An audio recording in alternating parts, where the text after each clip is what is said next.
Hello, I'm Robert Doyle, General Manager of the East Bay Regional Park District. Over the past almost 8 decades, the East Bay Regional Park District has grown to be the largest regional park district in the nation. With over 112,000 acres of preserved parkland, 65 parks, and 1,000 miles of trail, we have accomplished a lot together, but there is still more to be done. We hope you enjoy the short film, and thank you for coming.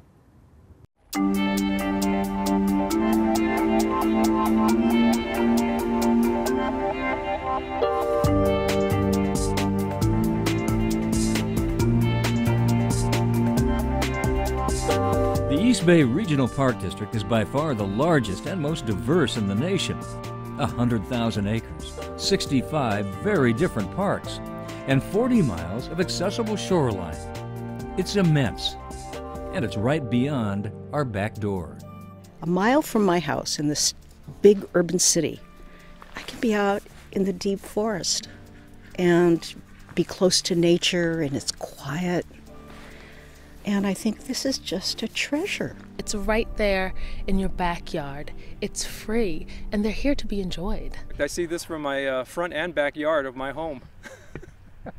Not a bad view. No, not at all. I really enjoy it every time I get up. The topography is endless, and the opportunities for outdoor recreational use are just as endless. So for every mood you've got, we have a park. The East Bay Regional Park District serves 2.4 million people throughout more than 40 cities and local communities in Alameda and Contra Costa counties. It seeks to balance environmental protection, the values of open space, and the recreational needs of a growing population.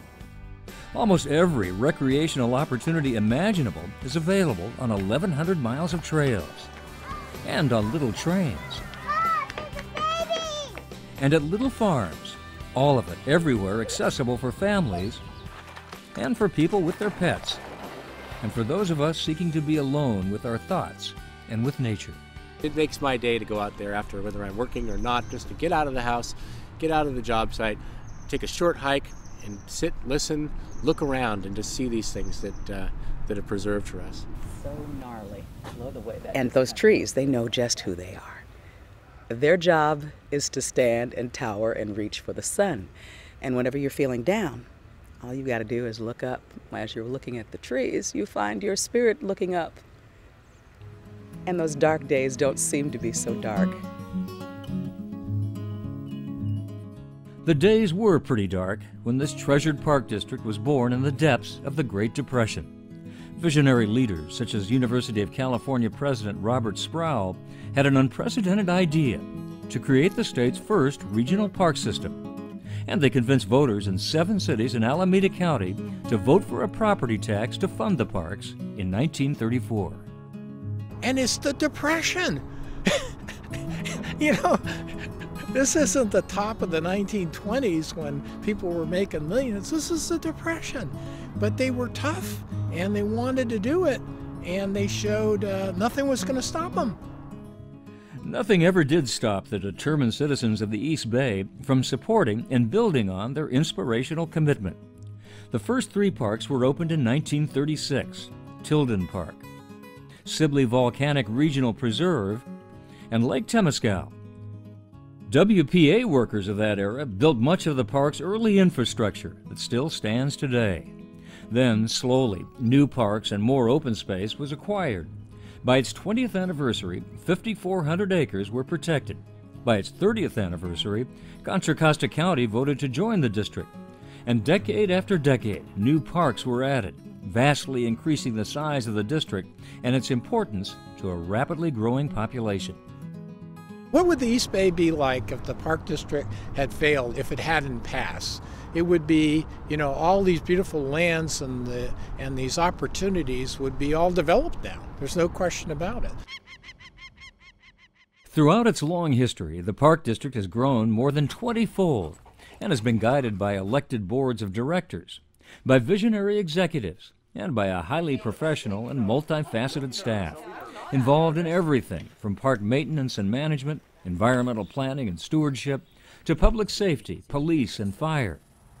Environmental educators teach tens of thousands of school-aged children about the land, environmental preservation, and the cultural history of the parks, engaging the next generation of park users and supporters. Today, East Bay Regional Parks are central to the lives of millions of us, and time after time, voters have overwhelmingly shown their support by backing the regional parks through critical ballot measures, including the passage of $500 million Measure WW in 2008. In the heart of the Great Recession, it was the largest regional park bond ever ratified in the nation's history.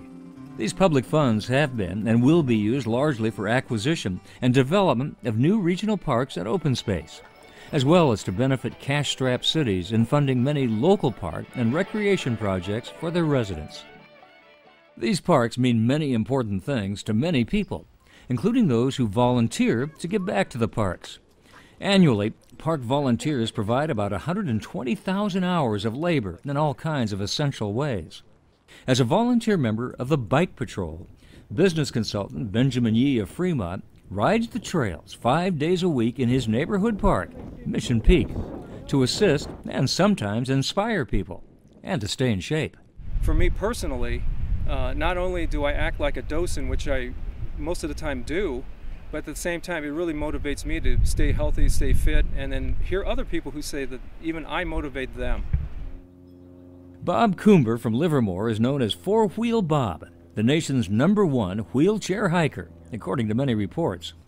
He loves the varied access East Bay parks provide him, from the paved Iron Horse Trail to less conventional conditions. I like to challenge myself. I spend a lot of time finding new and amusing ways to get myself out into mountains and on trails that you'd rarely expect to find a wheelchair, but that's not the reason I do it. I would be out there if I were walking. I'm hiking in a wheelchair because I'm a hiker anyway. Lifelong Oakland resident and radio personality Miranda Wilson enjoys spending quiet time on her own, reconnecting with nature and with herself.